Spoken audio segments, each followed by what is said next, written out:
আসসালামু আলাইকুম। ওয়েলকাম সবাইকে। তো আজকে সকালবেলা ছাদে গিয়ে আমার ড্রাগন ফলের গাছটাতে দেখলাম একটা ছোট্ট ড্রাগন ফল ধরছে। তো সেটা একদম লাল হয়ে গিয়েছে। আমি তো দেখে একদম অবাক। তো এই ১ম বার আমার গাছে ড্রাগন ফল ধরেছে। তো মাশাআল্লাহ ড্রাগন ফলটা অনেক ভিতরে কালারটা অনেক সুন্দর। তো এই হলো ছোট্ট একটা ড্রাগন ফল। এখন আমরা কেটে খেয়ে দেখব। তো কালারটা দেখে তো আমি অবাক।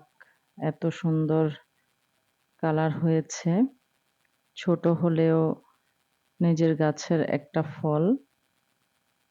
তা আমি খেয়ে দেখছি কেমন। আলহামদুলিল্লাহ মাশাআল্লাহ অনেক মজা। তো আগামী বছর মনে হয় আরো ধরবে। যদি বেঁচে থাকি তাহলে খেতে পারবো। আজকের মতো এখানেই বিদায়। আল্লাহ হাফেজ।